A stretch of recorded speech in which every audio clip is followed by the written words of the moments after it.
തന്നെ കൊണ്ടൊരു പിണ്ണാക്കിനും കൊള്ളൂല്ലോവേ. ഇത്രയും നാളായിട്ട് അവളോട് ഇഷ്ടമാണെന്നൊരു വാക്ക് ചോദിക്കാൻ വയ്യെങ്കിൽ മനുഷ്യനെ മെനക്കെടുത്താ ചുമ്മാ ചലമ്പാണ്ട് പോയി സ്വാമി. പറയണമെന്നുണ്ട്, പക്ഷെ അടുത്ത് ചെല്ലുമ്പോ ഒരു പേടി. ഈ പ്രേമം എന്നൊക്കെ പറഞ്ഞാല് നട്ടലുള്ളമാർക്കേ പറ്റൂ. ശങ്കര, ഒന്ന് സഹായിക്കണം. ഇനി എന്തൊരു സഹായിക്കാൻ? ഇതിനൊക്കെ നല്ലത് ഞാൻ അവളെ പ്രേമിക്കുകയാണ്. രഹസ്യം പീസ്. അയ്യോ ശങ്കര, ശങ്കര സ്വാമി, ആ ലൈറ്റ് കണ്ട? അത് വിൽക്കാനൊക്കില്ലേ ശങ്കര? വിൽക്കാനല്ലേ അത് ഞാൻ പറയണേള്.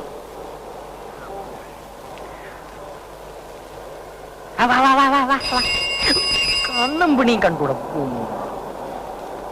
സ്വാമി, ഈ പെണ്ണിന്റെ മനസ്സിലും ഇതുപോലൊരു ലൈറ്റ് ഉണ്ട്. അവിടെ പച്ച കത്തിയാ പ്രേമം നടക്കും, ചെവല കത്തിയാ ഡിം നടക്കൂല. അതുകൊണ്ട് അവിടെ പച്ചയാണോ ചെവലയാണോ എന്ന് ആദ്യം കണ്ടുപിടിക്കും. അതെങ്ങനെ? ഒന്നുമില്ലേ സ്വാമി, ഇനി അവളെ സൗകര്യത്തിന് കിട്ടുമ്പോ കണ്ണു അടച്ചോണ്ട് ഒറ്റ പറച്ചില്. ഇട്ടമാണെങ്കിൽ പച്ച സാരി കൊടുത്തോണ്ട് വാ, ഇല്ലേ ചെവല സാരി കൊടുത്തോണ്ട് വാ. രണ്ടിലൊന്നും അറിയാവല്ലേ? അത് കൊള്ളാൻ ശങ്കര. സ്വാമിയുടെ കൈയൊന്നും ഇല്ലേ? ഒന്നും എടുത്തില്ല. ഒരു കാര്യം ഞാൻ പറഞ്ഞേക്കാം, കുരുട്ട് ചെമ്പ് പാത്രങ്ങൾ എടുത്തോണ്ട് വന്നാൽ ഞാൻ വാങ്ങിക്കില്ല. ചെമ്പിനൊക്കെ വില കുറഞ്ഞ്. ഇപ്പൊ ഇതേ ഉള്ളൂ. നാലെണ്ണയ്ക്ക് പാറ്റാഗുളിയെ വാങ്ങിച്ച് പാട്ടിക്ക് പഴഞ്ഞിയിൽ കുഴച്ച് കൊടുക്കേ ഒഴിയട്ട് തരി. 4 എണ്ണെങ്കിൽ 4 എണ്ണ വായു ഗുളിയെ വാങ്ങിക്കാവല്ലേ.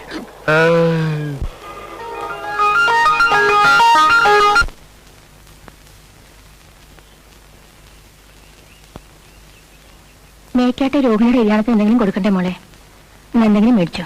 അമ്മയ്ക്ക് എവിടുന്നേ കാശ്? അപ്പുറത്തെ രാമചന്ദ്രന്റെ അടുത്ത് വാങ്ങിച്ചതാ. ഞാൻ വരുമ്പോ വാങ്ങിച്ചോണ്ടിരാ. നിന്റെ പ്രായത്തിലുള്ള ഓരോരോ പെൺകുട്ടികളെ കല്യാണം കഴിഞ്ഞ് പോകുമ്പോ അമ്മയുടെ വയറ്റിലെ തീയ. അമ്മയ്ക്ക് എപ്പോഴും ഇങ്ങനെ ഓരോന്ന് എണ്ണിപ്പറക്കിരുന്ന് വിഷമിക്കാനേ നേരമുള്ളൂ. എന്റെ വിഷമം എനിക്കല്ലേ അറിയൂ. മേക്കാട്ടെ രോഹിണി നീയും ഒരേ പ്രായ, ഒരുമിച്ച് കളിച്ച് വളർന്നു വരും. അവളുടെ കല്യാണമായി. നിന്റെ കാര്യം ഞാൻ നേരത്തെ വരാം.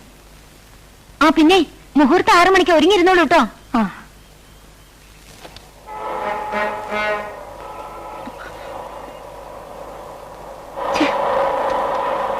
നാശം പൊട്ടിയില്ല. ചേട്ടാ, എന്നെ അടുത്ത ജംഗ്ഷനിലൊന്നും വിടാൻ പറ്റുമോ? കേൾക്കോളൂ.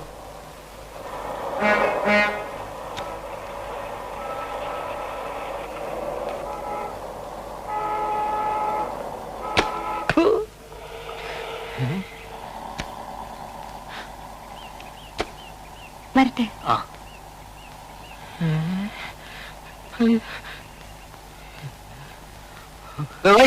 അങ്ങനെ തുളച്ചിറങ്ങുള്ള മാറുവേ. മൊയിലാളി, മൊയിലാളി. പുണ്യം കിട്ടാനല്ല ജോലി ചെയ്യുന്നത്. ബാലെ പൊളിഞ്ഞത് ഞാൻ കാരണമാണോ? അല്ലെങ്കിൽ കീരിക്കാട്ട് തിയേറ്റേഴ്സിന്റെ ഏത് ബാലയാ ഇവിടെ പൊളിയാതിരുന്നിട്ടുള്ളത്? നാട്ടുകാർക്ക് കൊതി തീരെ കല്ലും ചെരുപ്പ് എറിയാനും കൂവാനുള്ള ഒരു പ്രസ്ഥാനമാണല്ലോ ഇത്.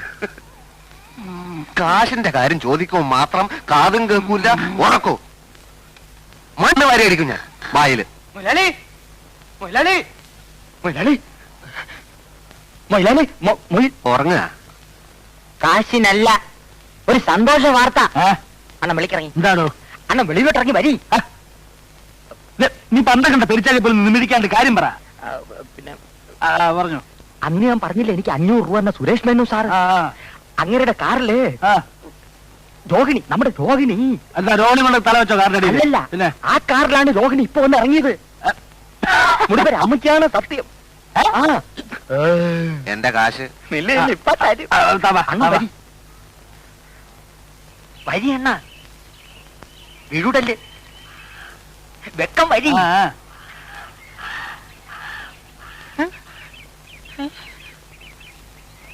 അയ്യോ പെയ്യ.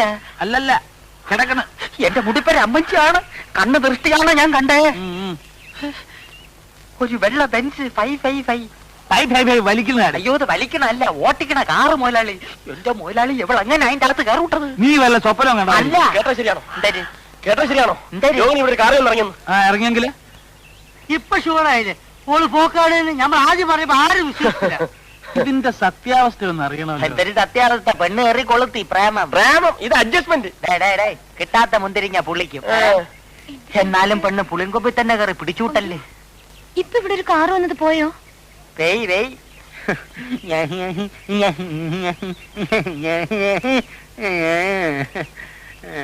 കാശിന്റെ കാര്യം എന്റെ കാശ്. കണ്ണി കണ്ട ഉത്സവപ്പറമ്പിലൊക്കെ ബാല നോക്കിയിട്ട് നോട്ടീസ് പബ്ലിസിറ്റിയില്ല. ഒരു തയ്യക്കാരനുള്ളത് ആര് ഇന്റർനാഷണൽ തയ്യക്കാരനോ? പ്രസി കൊടുത്ത മാറ്ററിൽ അവിടെ അയാളോട്ട് മറ്റിടത്തോണ്ട് വെച്ചിരിക്കുക.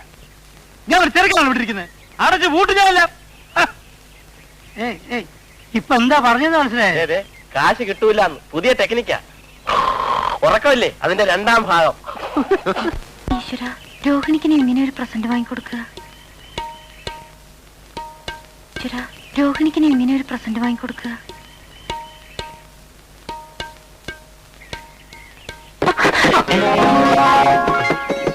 കണ്ടില്ല കേട്ടോ.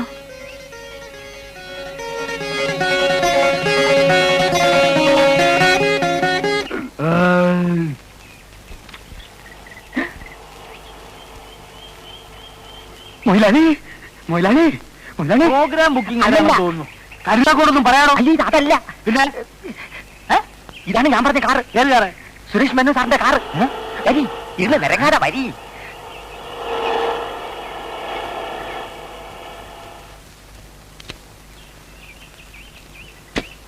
ഇവിടെ ഒരു പെങ്കൊച്ചുണ്ടല്ലോ, രോഹിണിയാ? ആ കുട്ടിയുടെ കൊടുത്തേക്കൂ. ആ കൊടുത്തേക്കാം.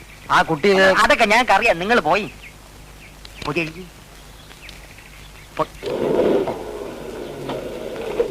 അണ്ണാ, ഈ ചങ്കരൊന്നും ചുമ്മാ പറയില്ലെന്ന് ഇപ്പോഴെങ്കിലും മനസ്സിലായല്ലേ? ആ സുരേഷ് മേനോ അവർക്ക് സമ്മാനങ്ങൾ വരെ കൊടുത്തയക്കാൻ തുടങ്ങിയിരിക്കുകയാണ്. Rohini with love. ഇതിനകത്ത് എന്തരെ നോക്കിയാനി? ഇതിനകത്ത് എന്തരെന്ന് നോക്കിയാനി? എന്തിനാവട്ടെ? അവളോട് ഓഫീസ് റൂമിലേക്ക് വരാൻ പറയൂ. വരണുണ്ട്.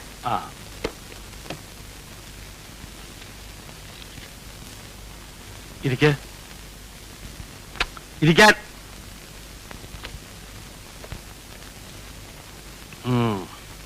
രോഹിണിക്ക് ഒരു സമ്മാനം തരാൻ വേണ്ടിയാണ് ഞാൻ വിളിച്ചത്.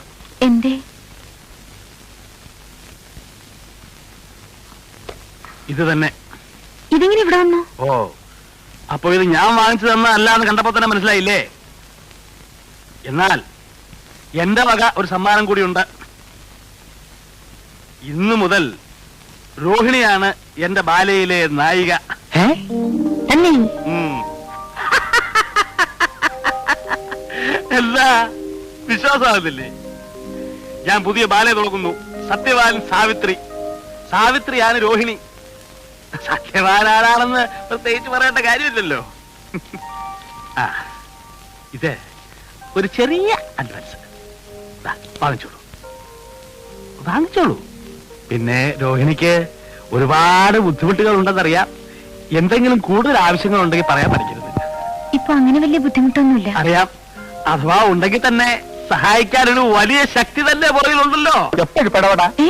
കല്യാണം. കല്യാണോ? ഓ, അതന്നെ. വിവരക്കേട് തന്റെ കൂടപ്പുറപ്പ. കല്യാണമൊക്കെ നമ്മൾ അറിയിക്കേണ്ട നടത്തുവോ? അല്ലേ രോഹിണി?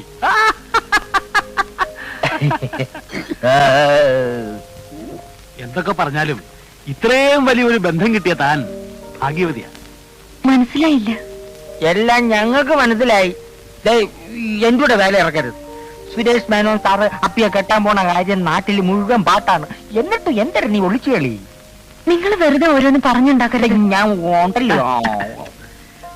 പെൺകുട്ടികളല്ലേ, ഈ പ്രേമം വിവാഹം തുടങ്ങിയ കാര്യങ്ങളൊക്കെ ആദ്യം ഒന്ന് നാണിച്ചും പ്രതിഷേധിച്ചും ഒക്കെയല്ലേ സമ്മതിക്കൂ. പക്ഷേ എനിക്കൊരു അപേക്ഷയുണ്ട്.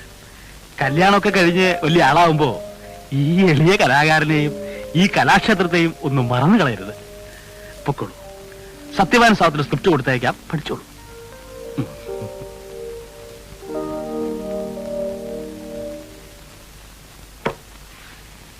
എങ്ങനെയുണ്ട് എന്റെ ട്രീറ്റ്മെന്റ്? അയ്യോ, മൊയിലാളി ആര്?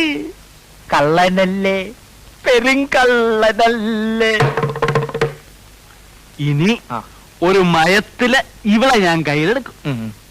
ഇവള് വഴി സുരേഷ് മേനോനെ ഞാൻ കയ്യിലെടുക്കും. എന്നിട്ട് സുരേഷ് മേനോന്റെ കാശ് കൊണ്ട് ഒരു നല്ല ട്രൂപ്പ് ഒപ്പിച്ച് കയ്യിലെടുക്കും.